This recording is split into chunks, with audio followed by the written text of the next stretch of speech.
Okay. Check, check. One, Oh, two. Yes, we're now recording. We have good sound. Great. So we're live. great. You can just start, and We're live. I'll cut it wherever you want. Sounds good. Hello, Dean. It's Hi, so nice Sylvia. to be here with you. Likewise, likewise. And I'm looking Happy New forward. Year. Thank you. Yes, and to you. We have our normal Western New Year, and we have the lunar Chinese New Year, and here in Thailand we have a third New Year, Thai New Year. So there's a lot of New Years, a lot of new starts. Interesting. Lots of celebration and lots of good food, I can imagine. Well, Dean is in Bangkok and I am in upstate New York, which is so fascinating that we are in different time zones and different conditions, but yet we are so excited to Yes, say to everyone of our audience, everyone who is going to watch this conversation. Thank you for being here. my Thank you, pleasure. Dean, for all the arrangements. We have set up this some time ago, and I want to share with everyone the inspiration for this conversation. It is it is a subject on healing that it has been coming up a lot lately, which is related to ethics and boundaries in healing. And I have, amongst all the enthusiasm and excitement of people studying new programs, Yes, studying new techniques, and awakening, and the perception is opening. Oh, I'm seeing the aura around you, or I'm seeing, and this is wonderful. But there was, I would say, several cases of my clients yeah, that contacted me and shared that they felt invaded by another person energetically. It also happened to me of where one of those, we all know by now is spammy and someone is trying to give you a reading and the message was saying, I read your energy and you're not doing well and you need my help and I'm sending you white flowers, or, energetic white flowers to make you feel better. I believe you need my help. And when I spoke to people about, you know this is not okay. It is not okay to and people were like, why? But if I send something with love, I send white flowers with love, and I'm wishing to do good, yes. And so, of course, Dean, with so much experience, you're the first person that I thought about sharing this, in hearing your opinion and your expertise and your experience, up to first to explain to our audience about why this is not right, and yeah, Well, anything else you'd like to share? absolutely. It's a wonderful subject. I really appreciate you being an advocate for it and bringing it out. As an educational piece, I think it's there as a subject for all of us, no matter beginning, middle, or end. We're always learning about boundaries. We're always learning about how to best serve people. And of course, take care of ourselves. It's not just a one-way street. So boundaries are obviously intimately connected. Energetic boundaries are obviously intimately connected with our personal process of how we perceive ourselves, how we track ourselves, as well as how we interact with other people. So when someone starts out, as you said at the beginning, I think they get excited about energy healing. They get excited about seeing the aura, getting intuitive messages, perhaps a contact with their spirit guide, and they hear a voice in their inner ear saying, "This is what's going on." All these things can be very overwhelming, very stimulating, and I would suspect it's enthusiasm gets the best of most people when they start out. They just want to not only share, but probably get some validation. I mean, that's kind of human. Yeah, this is true. And you reminded me of the beginning of my studies at Brandon, of where the students were so excited of where I had a classmate that she had offered to lay hands on a person in the train, and I jumped. I'm like, no, no, don't do No, that. no. Like, you know, a big piece for me that is coming strongly is we don't offer and spread our healing and our prayers if we're not asked for it. Yeah, because that's because it's life force. What we are containing, healing is life force, is a very intimate way of yeah, sharing with a absolutely. person. Absolutely. Well, maybe that's a great place to start with boundaries. Don't, let's not push ourselves or volunteer our services to people that we don't know or that we've not established a professional or healthy relationship with. It is a form of invasion to tell people that you can help them or tell people what to do, tell people what they need. Barbara Brennan was very clear on wanting to bring a therapeutic energy healing process in rather than just a psychic reading, rather than just a let me tell you what to do and how to do it and when to do it, because that is both invasive and controlling. It's manipulative. It's inserting our own needs into someone who perhaps is very vulnerable. They're going through an illness. They're going through an emotional issue in their lives, and they are vulnerable. They're obviously looking for help, as we all do. So boundaries and ethics have to be contained within our work with people, our interactions with people. Yes, it's very, very important, and I feel very grateful for that training, because there's also a separation, and we had this conversation recently with an abuela, a grandmother, an elder in a community. And when the gifts, to put it simply, when the gifts are becoming a way, like you said in our previous discussion a few minutes ago, like I am special because I see your aura.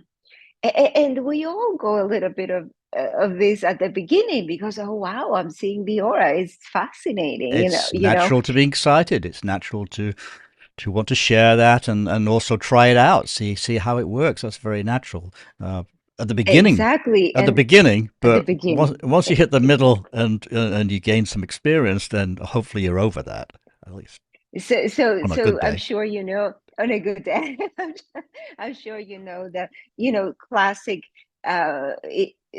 medium in New York. Let's call it, for make a little joke. The East Village medium. You're passing by, and it's like, oh my God, I see your aura, and there is a man next to you, and this happened to me in Yeah. different meetings, and Uh, and there were certain occasions that I was very upset because I'm like, I am vulnerable. We just came out of a meditation. I didn't ask you to give me a reading, and the other part is that it is not included so much in the trainings. Let's say a weekend Reiki, workshop, or that right. kind of stuff. Yes. And so I think that piece of work is big. I totally agree. I totally agree with you, and I see why you're um, interested in it, and also interested as an educational piece for all healers, especially those who haven't perhaps gone through a formalized training or a long-term energy healing training, and they may not have been presented with this information. They may not have even thought about it because perhaps from their point of view, I'm speculating here that they're doing, I have good intentions. I feel it's the right thing, and someone once said the I'm helping road people. and helping people. Yeah, absolutely. But as every professional, I mean, not just energy healers, but psychotherapists, hopefully doctors, they study this. That we have to be very therapeutically helpful for people. We can't invade them. We shouldn't manipulate them. We shouldn't exploit them. We shouldn't take advantage of their vulnerability. And we certainly shouldn't become an authority over their own life and tell them what to do. So those are the basics of, the ethics of caring. I'm sure you remember that wonderful book from your training. I think it was in your training. The Ethics of Caring by Kylea Taylor, I think is the book. Yes, I think it's a classic. But one step before, I think I heard you and I cut you. I'm sorry about that. You were going to say something about the road of. Oh, it's a passage from the Bible that the road to hell is paved with good intentions. And I mean, it's a kind of subtle statement from my way of thinking, because you can't you can't absolve yourself of damaging someone because you had a good intention. You can't get away with saying, well, my heart was in the right place, because if you're working with someone who gets triggered, who gets reinvaded, from your interactions with them, similar to a way they were invaded in their childhood, or it reminds them of, some other interaction where they were diminished, where they were taken advantage of, or even injured, then we shouldn't be part of that process, obviously. So we can't assume that just because we have a good intention that we're not going to do any harm, because it's certainly not true. We have lots of psychological studies to show we can harm someone unless we know the territory. You brought something very important, which leads to a little discussion about transference, which Yes, uh, priorly we also discussed, but it really brought very alive into my consciousness, um, that we go to a healer because there is a piece of helplessness sometimes. We are asking for help because there is a piece that we feel we don't know how to handle this. We, right. we hit a wall and we don't exactly know. And and that is a place very much of childhood. Yes, The authority and the dynamics. yes, It is very similar to 101, Freudian psychotherapy stuff, of where the therapist has the authority. And this has transferred and changed and transformed in so many ways our days of the practitioners, all the various practitioners that we go to yes. ask for help, to help us move through a situation. And so that you mentioned that about ethics, and it brought up right away, what in your experience, and how do we help the client? And I'm sure it's part of your classes, but you know there is empowerment in the social media and everywhere, but sometimes the empowerment is kind of pseudo empowerment. How do we go deeper inside and help them understand that the healing is in their hands? Like, we have the techniques, we have understanding of energy, but the power. I mean, again, it's a very vast subject. I mean, you started out with the issue of transference, which Barbara Brennan's students study and then go on to practice if they become professional healers. So, for anyone who's not familiar with the term, transference is where we project onto someone else or onto a present day situation, feelings and beliefs that come from an earlier age, that come from events that we've gone through, and we go back to that time and treat the present time as though we're still 5 years old, 3 years old, or whatever. And there's a lot of literature about that. It's especially prevalent in Freudian based psychotherapies, obviously. But even in Jungian and alternate perspectives, the idea that we are enchanted in some way, we are living a dream world, and these dreams get Mm, projected into the world. They get projected onto other people, onto different situations, and to be therapeutically helpful, whether you're a healer or a therapist or whoever trying to help people, getting your orientation right, knowing your professional boundaries, knowing the ethics of what you do, as I said, no exploitation, no sexual contact, don't misrepresent yourself. All the usual professional boundaries are in place. But the bar is also raised when you do very intricate and powerful energy work with someone else. That person who's receiving the work, assuming they say yes to it, and they should, that there should be an agreement to work, which goes back to your earlier point. If you just if you just insist on someone receiving a healing, that's not therapeutically helpful. That's invasive. But if the healer, if the client and the person you're working with asks for it, wants to receive it, when they do that, part of our arrangement as professionals is to realize that's a sacred gift. They're allowing themselves, the client is allowing himself or herself to be vulnerable and open. So we need to respect all those boundaries and all those ways of working so we don't re injure or even make things substantially worse with the healing work, which can be done, can be done. I mean, Thank you doctors. for this. Sorry to Yeah. interrupt, but doctors make mistakes, and they freely admit it. They make mistakes in surgery and in diagnosis. So energy healers have to have that same kind of mindset that let me see what I do, make sure it to do no harm, right? Do no harm, the classic medical phrase. Healers also should try their best, obviously, to not only do no harm, but see what happens when they perhaps take a wrong turn, perhaps accidentally invade a client, perhaps trigger something.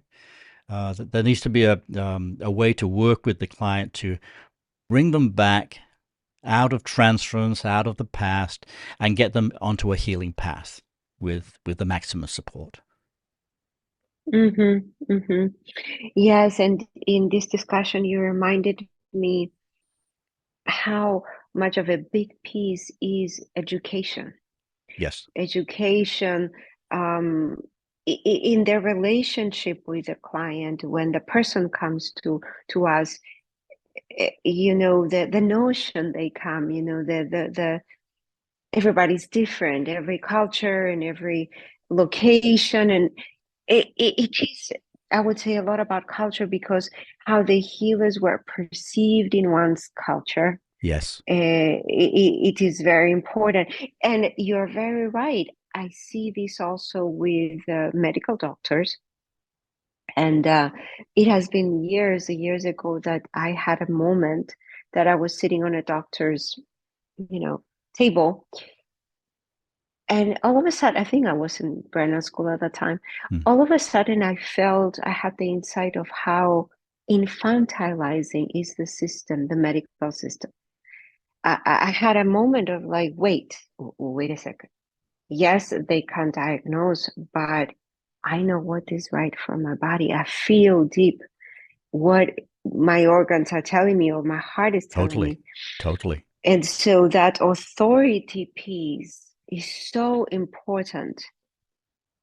And if it's just like a big insight, like a big wow moment I'm having here in our discussion about, like, if there is something that we offer to our clients, is to have their authority back, to have Absolutely, that. absolutely. I'm not here to, as a healer, someone who's trying to help you. I'm not here to replace your authority, override what you know and what you should do for yourself. My job is to help you find your own authority, to listen to your own truth, to bring out of shadow, bring out of obscurity that which is truly you, the client, and then you will not naturally make the right choice for yourself at some point. I mean, if you're like most of us, sometimes it's kind of repetitive for a while until you finally get it. But Mhm. it, so authority, not overriding, actually supporting the authority of a client or someone looking for help, is right up there, I think, with boundary work, with ethics, with knowing what works well and what doesn't work well. Because if we override the authority of the client, we're just another part of the problem rather than part of the solution. in my opinion, because yes, we can give our support and give extra information for the client, but ideally, you don't say this is what you should do. You might say this is what I would do, but even that's kind of pushing it a little bit because ideally the client comes to her or his own choice, and that's what you support. Yeah, absolutely. And I think that our studies, I recently have been saying that I think that with all the schools and all the trainings and everything that is going on, it seems to be like Barbara Brennan School of Healing is like the ABC, or like your trainings for healers, like it's the ABC. We are starting from really good foundations Yeah, about ethics, about how to carry ourselves in the world, and yes, there is magnificent techniques in indigenous cultures and in all kinds of points of view and knowledge and all that. But also, I think it's important to remember, again, going back to the culture, where we live, where we live, yes. and the culture we live in, the expectations, the fees, like all that is a It's an part important, of a, yeah, yeah, absolutely. I of a completely agree. professional. Yeah, I completely Yeah. agree. Yeah, the culture, and also we live in a multicultural world right now. It's don't know about the East Village these days, how multicultural the East Village is. It's a while since I walked down the street, but we live in and also and this is a separate discussion. We live in a very changeable world, as I'm sure you probably agree with me. I imagine you would agree with me that things are Yes. changing rapidly. Social change is being forced upon us rather than organically changing like it used to do. So there are a lot of elements to authority, to boundaries, to try and make sense of it all, and act as a let's say a transformational force for someone else within this kind of cauldron of things that well everything's changed since the 80s and the 90s when Barbara Brennan first introduced her work.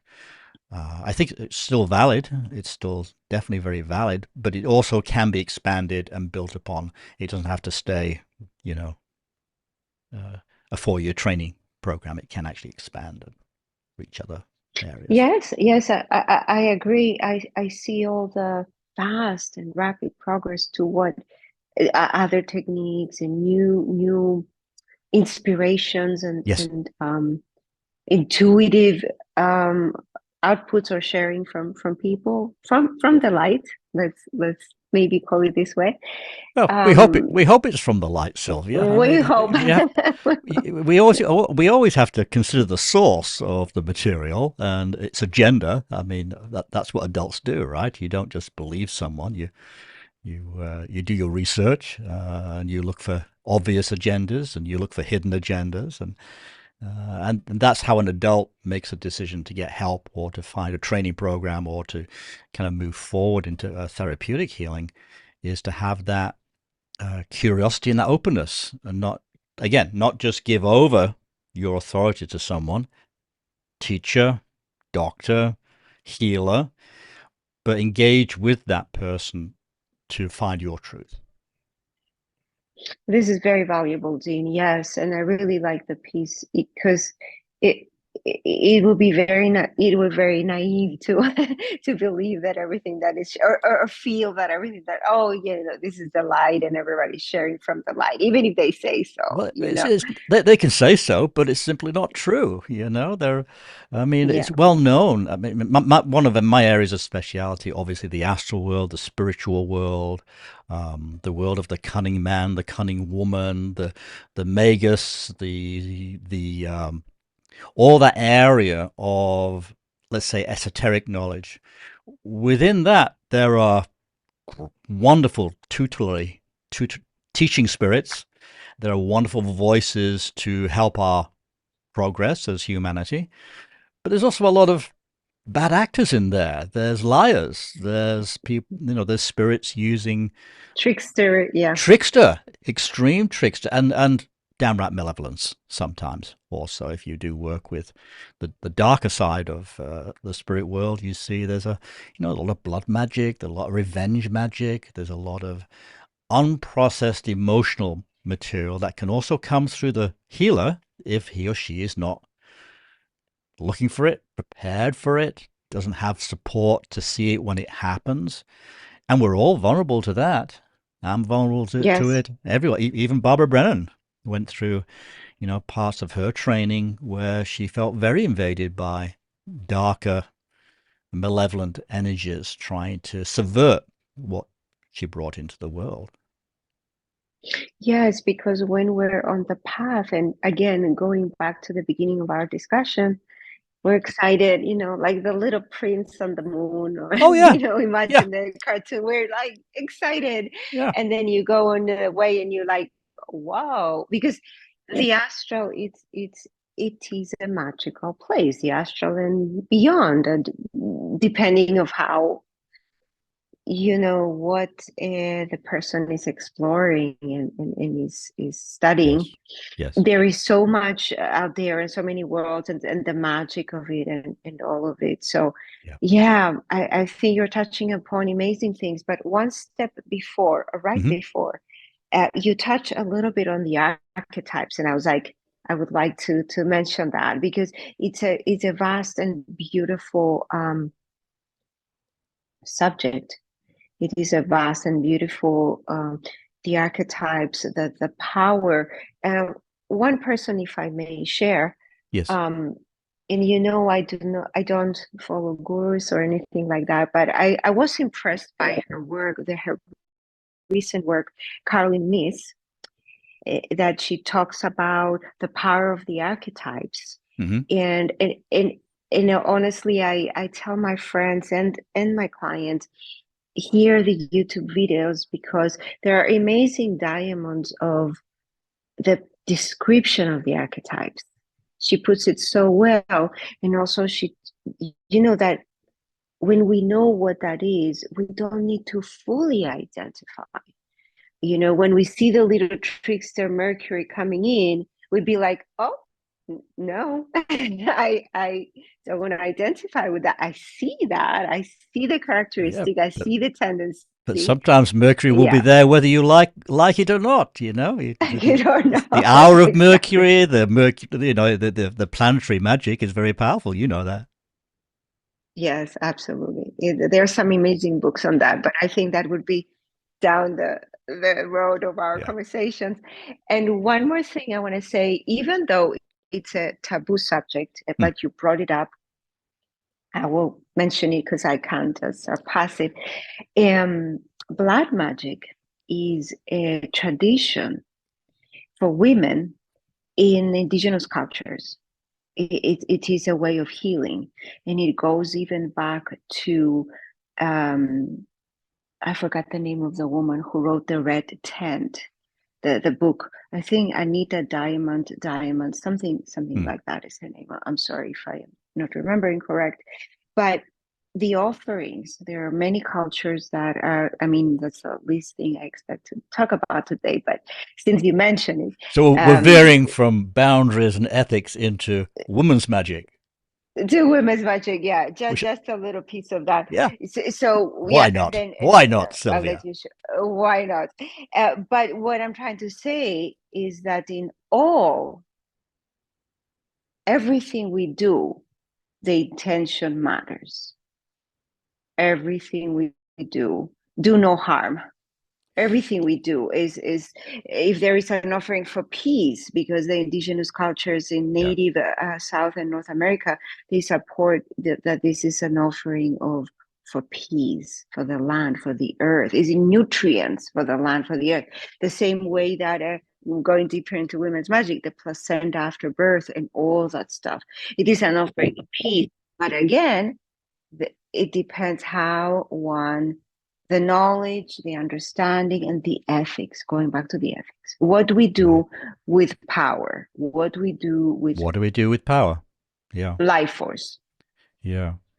And you're throwing a lot of different pieces into the ring, so we'll sift through them and try and find something to work with here. There's plenty to work with. I mean, intention isn't enough, and your best intention to help someone, to offer them something, to share your latest healing technique, your latest insight, isn't enough. First, there needs to be, in a therapeutic healing, contact with the client. You and the client need to be on the same page, and hopefully at least some understanding of their culture, of where they've come from, and how what they're asking for hopefully is an evolution, a healing for them, rather than you using it for yourself or exploiting it somehow for yourself. So, rule Very, one of therapeutic healing now moves into more of a spiritual healing perspective. It moves into the area of being a priest or a priestess, where you're of service for the client, in service of the divine for the client. So, archetypes are in there, intention, but intention clarified by some kind of study so you don't fall into the regular traps.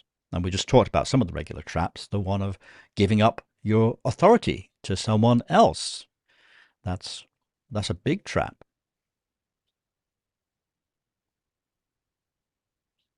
absolutely. There was a moment that you were cut a little bit. I hope that the audio came through. You were talking about. I think we got the full message, but absolutely Happy yes, to yes. repeat. I'm happy to So repeat if you want to go back and get a little more just clarity. to summarize, the one piece is Yes, that intention is not enough, that going into these deep areas, yeah, I'm excited and all of a sudden I'm in front of something I don't even know, or right. something very deep like that. Yeah, a little bit on that. Yeah. Just repeat Well, a little bit on that piece. if I want to travel somewhere, I'm excited to travel somewhere. My intention is to go to Paris, right? So, uh, by analogy, it's nice to know where Paris is. It's nice to know the map, which country it's in. It's nice to know which area of Paris you're going. Is it safe? Is it unsafe? Paris is not so safe these days. What's the language? Mm-hmm. What kind of food am I expecting to come into? How can I keep myself safe? But also, how can I interact with the people? Right. These are all elements of traveling somewhere, either with in a way to help someone or just going to Paris. Study is required, and after study comes experience.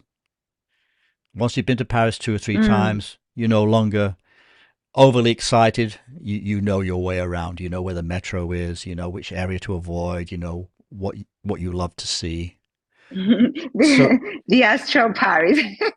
Yeah. yeah, and I mean, a while back you talked about your excitement about archetypes and the archetypal structures. The Caroline Myss being one example of that, but throughout esoteric spirituality for centuries, the archetypes have existed either in the planets, they've existed in various goddesses and gods, whether it's Greek gods or Asian gods. So archetypes are just our way of seeing that there are different energies in the universe and they tend to relate in certain ways, but also they interact with us in other ways, like the aforementioned trickster or Mercury transiting your chart, and suddenly, your mind starts going 1,000 miles a minute, and you can't stay focused until Saturn steps in and kicks you a bit.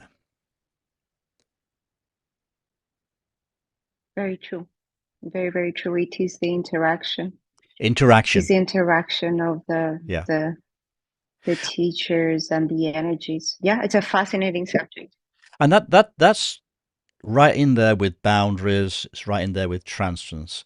It's how to bring all the elements together and see how they fit together. Because if you don't have a way of doing that, authoritarianism of some kind, control issues of some kind will exert themselves. If you don't have a way to separate out all the pieces of the work, or all the pieces of the astral world, the spiritual world, the energy healing world, and see, okay, here's the good actors, here's the bad actors, here's the mischievous ones, and over here, the ones that are just looking for a free ride, you know? Unless you can sort through all that and have your own techniques of sifting reality, you either fall under the spell of someone else's authority, do it this way, don't do it that way, I'm good, you're bad, or you engage anti-authoritarianism and question everything and get curious about everything and see all the different pieces in play, not just what someone wants you to see. That is very helpful, Dean. I really appreciate your feedback on this. It's every time we have a conversation, I learn so much on many different levels. It's like a download.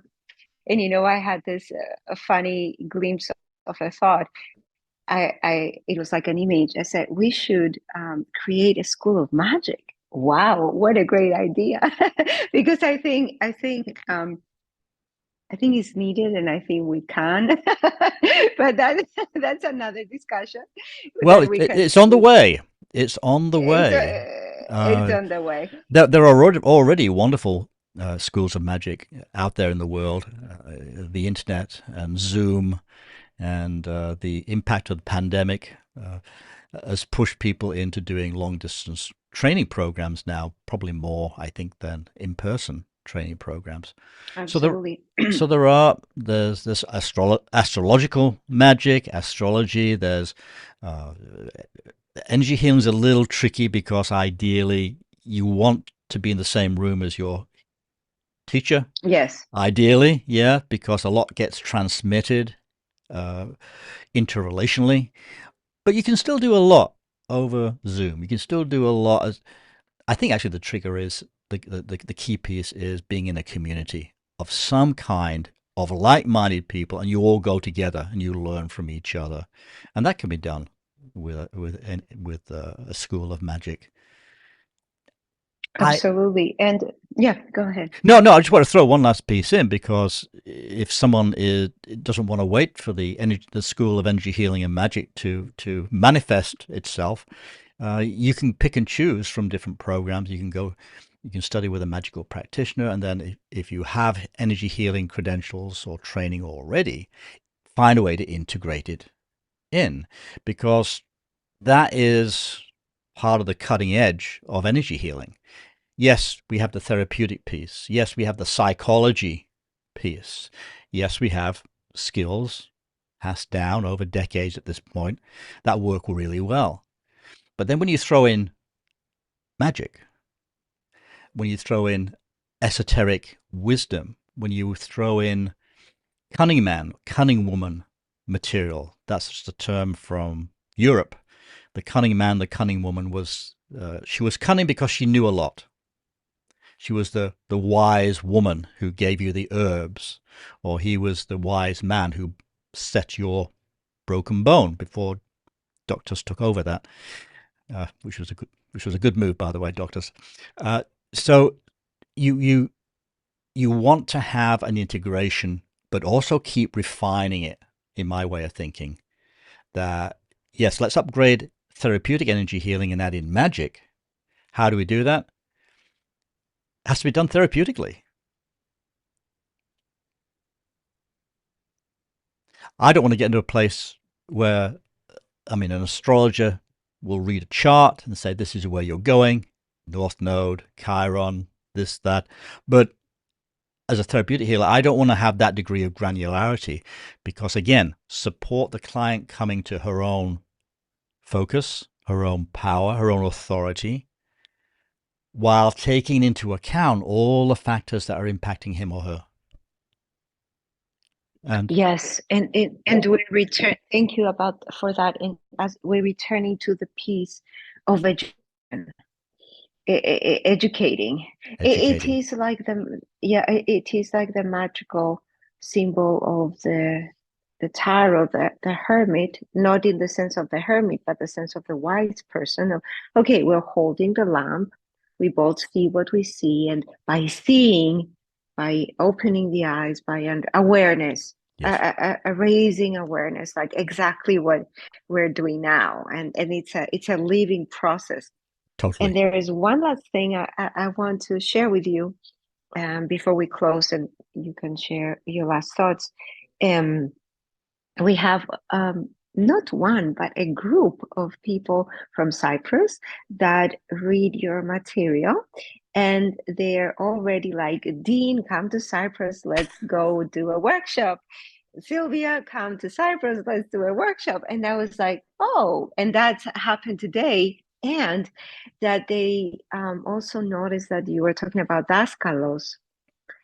And Big the fan. I Big yes, I Daskalos fan.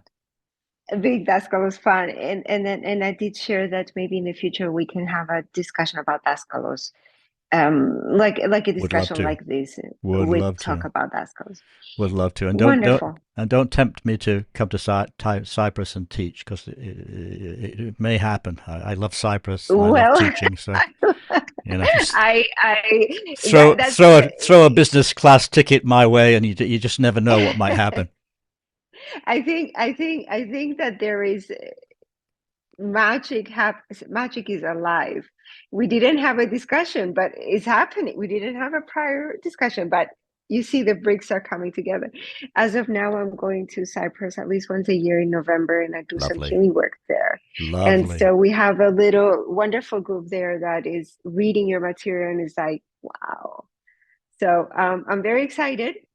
I feel complete. If anything you want to ask me or share, anything you'd like to share with our audience. Well, I always love talking with you, Sylvia. You ask great questions. I always enjoy the back and forth as we kind of unpack all of this. It's such a rich material, as we both know, and we can go off in so many different branches. But in the end, it's about, I think, supporting the evolution of energy Yes, healing, therapeutic energy healing, as Barbara Brennan introduced it all those years ago. And by adding in magic or astrology, planetary magic, by adding in the Daskalos material, which Barbara was very excited about. We had lots of very excited. conversations about that, and she actually went to Cyprus, as I'm sure you know, to meet Daskalos. So it's a very rich and evolving field, and I think also we're at a with passing into the age of Aquarius, leaving Pisces behind. We're now looking at new material that's also very old at the same time emerging, Yes, and not just being rebottled, but put in a new context for our modern day world. And uh, I think it has a lot of potential not only to help people, but also hopefully help whole communities to uh, make sense of this crazy world. absolutely. Absolutely. And there is some amazing material. There is out some amazing material, some amazing resources. And when the student is ready, sometimes we stumble upon it. Sometimes Sylvia says, read the website of Dean, or Dean says, let's, go to site. It all happens organically, and the Right. beauty of the material comes out, the wisdom comes out where it's needed to come out. Also, in addition to what you're saying, I totally agree with what you're saying. In addition to that, I think it comes out when it's ready, and it comes out whether you like it or not. If you don't write the book, someone else will, because the book needs to be written. Yeah, and I think we're at a transition point for healing and for humanity where we need to reclaim the past, reintegrate it, not see it as primitive, but as older tech, older technology that we now expand and build upon. Um, so it's a very exciting time for therapeutic energy healers, for healers in general. But yeah, and in the end, well, let's wrap it up here. In the end, we always come back to boundaries. We always come back to transference. We always come back to finding the right teacher, the right method, and then when that teacher and method has been integrated, a new teacher comes, a new method comes, and then we continue to spiral in our lives, hopefully in a positive direction. Sometimes up, sometimes down, sometimes cruising. There is a magic planetary image I could use about that, but that would be another That's sharing. that's for the planetary magic section of our conversation. That's for the planetary magic. Absolutely. Thank you so much, Dean. I really You're very appreciate your welcome. time and your effort, and You're very well. Thank I'm you for excited we're having this discussion. likewise. Thank you for initiating this, and yeah, always a pleasure, and always helpful to share what we all know and enhance what we all know. So, thank you. Yes. Thank you. Until the next time. Bye for now. Bye for now. Thank you.